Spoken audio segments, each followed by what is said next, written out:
Dignity of the desk, distinguished guests, ladies and gentlemen, I think, and I have been asked very long topics. I don't know how I can finish, but I will try to shorten the health. What are the government initiatives about the health prospects in the futures and what the government is doing? As all of you know, that health is not a central government subject. First of all, you must know it, because we get lots of problems. Because I am DG for last 3 years, and I know how difficulty I am facing with the state government to implement the many program which we put in that. So first of all, you should know. The second thing which I want to tell you, that we have a lots of things. Government of India has lots of things to do. As the madam was telling just now, that we have a number of the doctors less. But I am putting in different way, because we have now 8 lakhs ayurvedic doctors who are well qualified. We are not using them, which should be used. And the doctors are mostly concentrated in the cities. They are not in the rural areas, not in the village.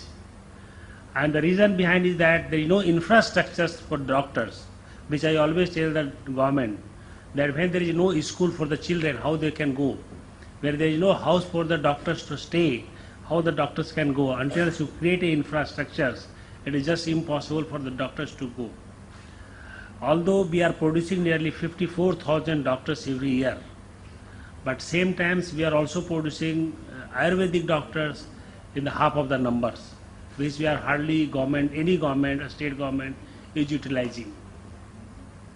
As all of you know that till few years back, we were fighting with all the communicable diseases, malaria, filariasis, kalajar, tuberculosis, leprosy, and so on. But with the NRHM, which started in 2005, now the things has been shifted, and the concentration has gone to reproductive and child health and adolescent health. And definitely with this program, the maternal mortality, infant mortality has come down.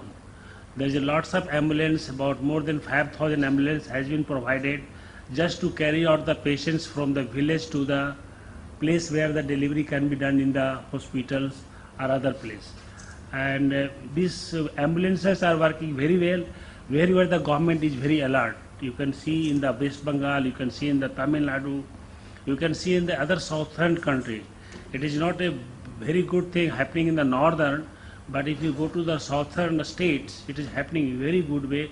And especially I am telling you Tamil Nadu, which has utilizing very well, and the maternal mortality rate has tremendously come down. If you see the maternal mortality, infant mortality of Tamil Nadu and Kerala, it is better than Switzerland. So we are not able to achieve, because some states, like 9 states like UP, Bihar, Odisha, Uttarakhand, Madhya Pradesh, Chhattisgarh, Rajasthan, these are the states which we are facing, the graph is coming down. Now we are just now thinking, at the moment we were concentrating on the ASA. We have a 9 lakh ASA at the moment who are working at the village levels and bringing the patients, and they have been given some things about the immunization, something about the antenatal checkup for the women, and something about to bring some patients of suffering from leprosy, tuberculosis to the manifold, and they are giving incentive for that. That if any patient they bring, any leprosy patient they bring to the hospitals, they will be paid 250 rupees per patient. And if they get the treatment, to hold treatment, they will given 400 rupees. So this type of initiatives which Government of India has taken. Now I think if I go in detail, it is a long way to go, but I will tell you in brief that now we are trying to concentrate on the secondary care of the hospitals. And with that concept, now the Government of India has given the aid to nearly 200 crores for the 58 districts, wherever the district hospitals are there, to upgrade to the medical college. And there is some criteria.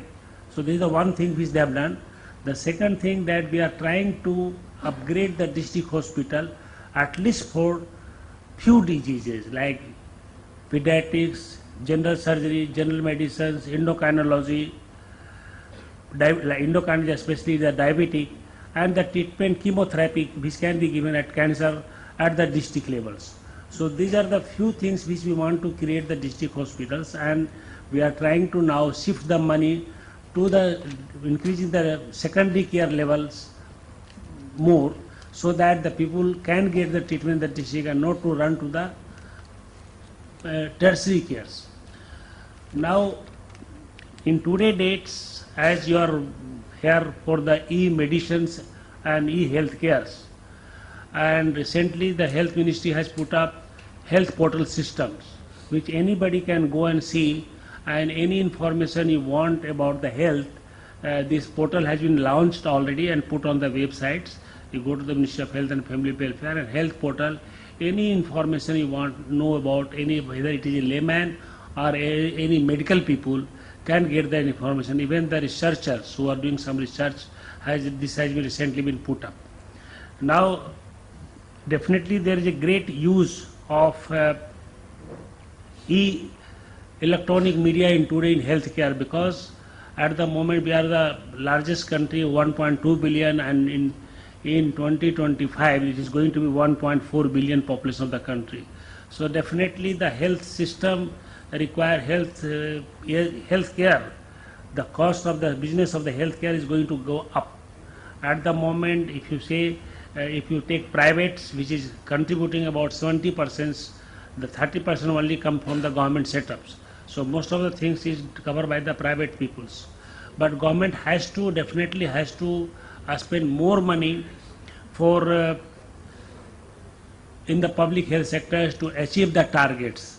And with this concept, another project which Government of India has taken is to make 20 cancer hospitals in the different states and 50 hospitals which has a nucleus of the cancer treatment, to upgrade this by giving the 50 crore to each hospital, so that the radiotherapy and chemotherapy and other things can be available. So this is the second step of the about this. The third thing we are doing now is a non-communicable disease. We are screening now to the whole country. I just tell you, we are screening for the diabetic and hypertension to the whole country, and so far we have already screened nearly more than 60 million populations, and we found that diabetic and hypertension is tremendously high, and they are sending for the treatment also. So this is the one of the steps, because at the moment we are extrapolating, we do the 1 or 2 surveillance and we put the extra plot, but now we will be really getting the exact pictures how much the diabetic and hypertension, because this is the, when we saw, it has been seen that non-communicable disease is causing more problem than communicable disease, because 53 to 58% people are dying with the non-communicable disease. So this is one of the concentration on the non-communicable disease, and the India was the first country in the whole world who has initiated this program in 10th plan only and 11th plan, and now we have increased to 12th plan. So every district in the country, we have a nearly 670 districts. Every district of the country have a cardiac, should have a cardiac ICU, should have a treatment for the cancers, and we are giving fund to the states to develop the cardiac ICU. We are also making the doctors, not necessary that he has to be DM or MD, even the doctors, MBBS doctor can be given the training.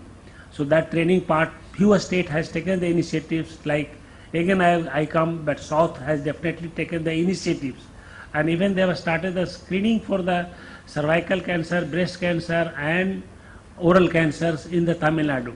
So few states which are coming forwards are doing it, and few states who are little behind is behind, because you know that all of you are from the India, so you know the political reasons. Wherever there is a political will, the things happen. Wherever there is no political will, thing doesn't happen. So totally depends. If I can tell you, if there is a political will for anything we can achieve. If we can eradicate the polio in this country, we can eradicate anything, leprosy, tuberculosis, nothing very hard and fast rules. And definitely if the public fund is put more, because at the moment the public health structure is very bad shape, if you ask me very frankly. Because see, one doctor in one hospital, if you say All India Institute of Medical Science or Safdarjung Hospital, every day they see about 11,000 to 12,000 patients in the OPD. You can't just imagine. And the number of the rooms and number of the OPD is hardly. Whereas the Apollo may be seeing in 1 year 11,000 patients. Whereas in the Safdarjung, they see 11,000 patients per day. Like All India Institute of Medical Science, do they about 11,000 operations per month.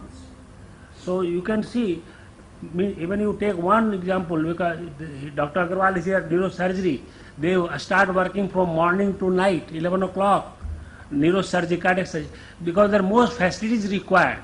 And with this reason only, the government of India has now decided to open AIIMS-like, not AIIMS, but AIIMS-like institution in all the states of the country.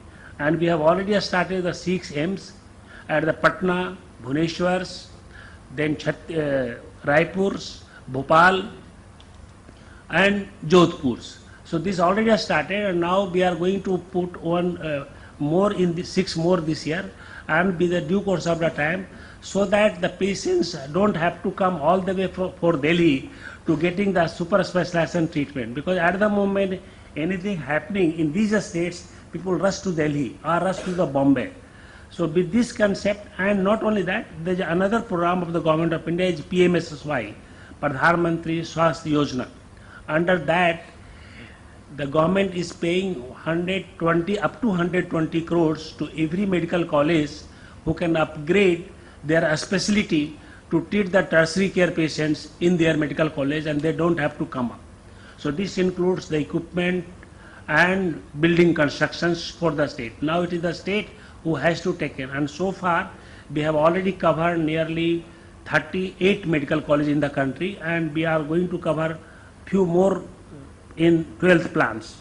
So these are the few initiatives which has been taken by the government, but still the state has to come forward. The politicians who are heading the state has to concentrate on the health, because this the health is a totally neglected subject.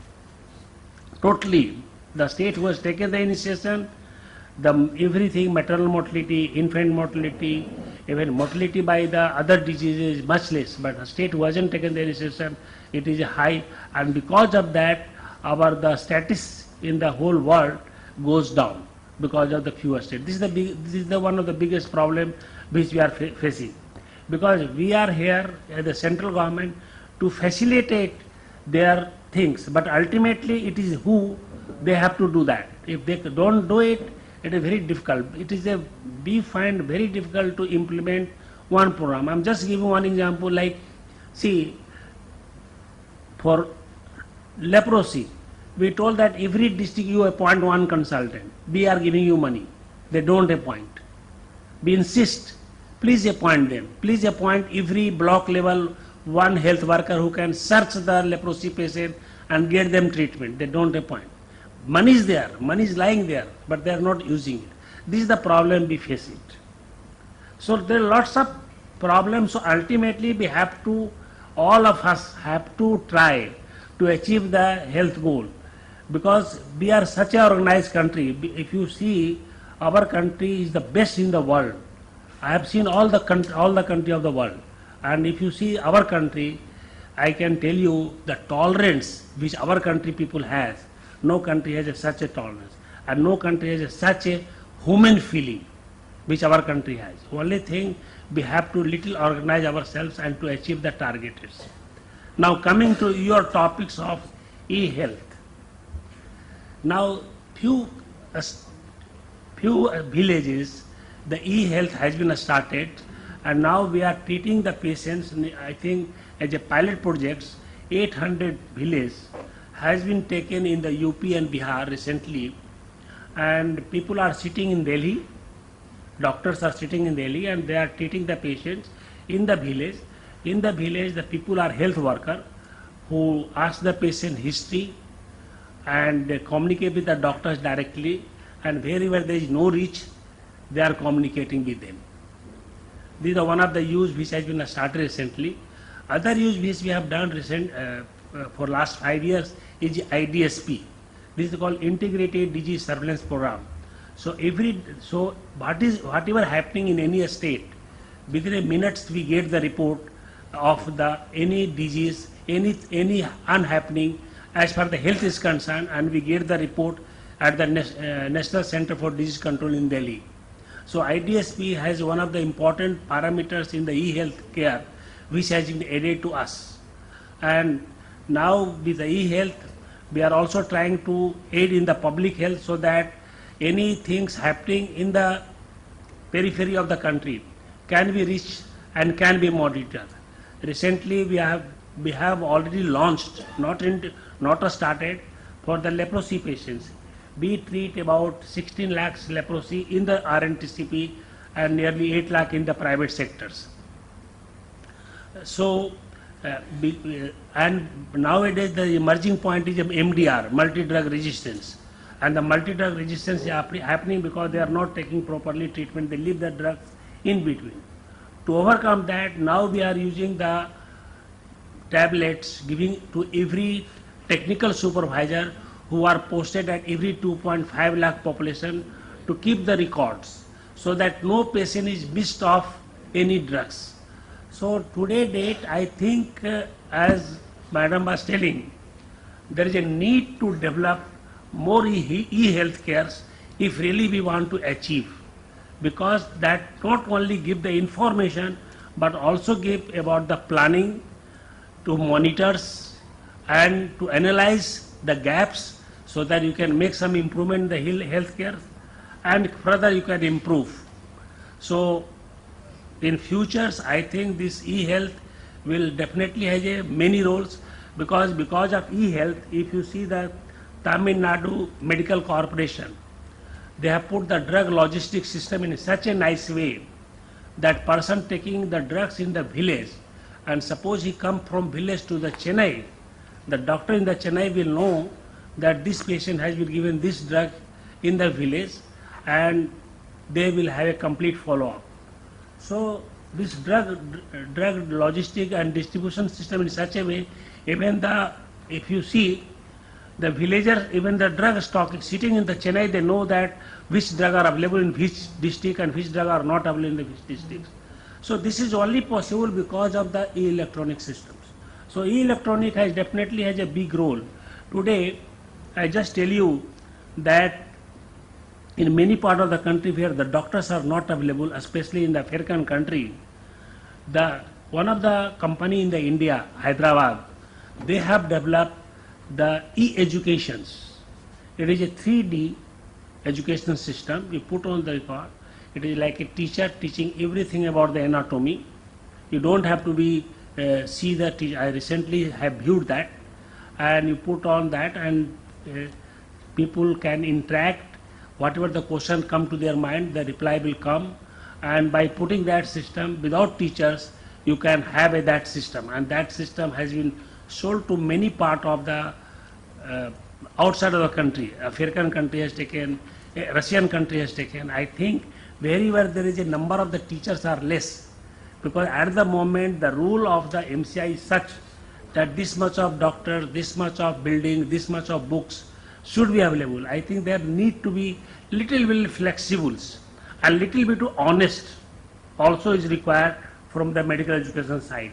So lots of things has to be done, and these are the few things which government has taken the initiation to increase the manpower, to increase the capacity building by giving the trainings, and now the concentration is definitely for 2005 till today, the concentration was to develop the more sub-centers, more primary health centers, but now the time has come up that we have to concentrate on the secondary care at the district level also, so that because the out-of-the-pocket expenditures can be decreased, because most of the patients don't spend much money because of normal fever and other things, but they spend because they suffer from the chronic disease, whether it is a cardiac, whether it is a neuro, whether it is a cancer, or whether it is a normal gallbladder operations. So they spend the money on that when they land up in the private sectors. So until unless we develop the secondary cares and tertiary care also, that out of the pocket expenditure will not appear. Now the last but not least, the one of the government's initiative now is to provide the free drugs. And for that we are working, we are asking the states that please tell us how much money you are spending, and we have asked the state that how much money you need, so that anybody who is coming in your public sectors, hospitals, they should be provided free treatments. So once they come out with that system, that money will be provided by the central government, so that the drugs patient reaching to the public sectors should they get the free treatments. And actually I don't have time to tell all the things to all of you, but any query, any one of you can come and meet me, and definitely we have a lots of obstacle, lots and lots. We feel it in implementing many programs. I don't have to tell the reason of that, but I think if we want to achieve the healthcare in the country, I think the private and public both have to join their hand to achieve the targets. Until both of us and civil society don't join the hands together, we cannot achieve the target in our country, because everyone has to take up, not only the government responsibility, but the private people also responsibility. It is the corporate sectors also responsibility. I think the time has come up that corporates should wake up. Rather than making the multi-story building in the Bombay, they can make some building to other places to the poor people, or even they should contribute at least 15% of their benefit for the poor people. Until they come up, the corporates should come up. Because see, when I feel the Bill Gates Foundation, they are coming to our country, they help in HIV, they help in the NACO. But what our corporate is doing? So the time message should go from you people that corporate should come in the healthcare sectors to help the poor peoples if we have to achieve, because it's not only possible for the government to achieve the universal health coverage. Unless all the sectors join together the hand, we cannot achieve it. With these few words, thanks very much for listening to me, and I think lots of things I have to say, but I have to go to another places. So thanks a lot for organizer who called me for giving this keynote address. Thanks a lot.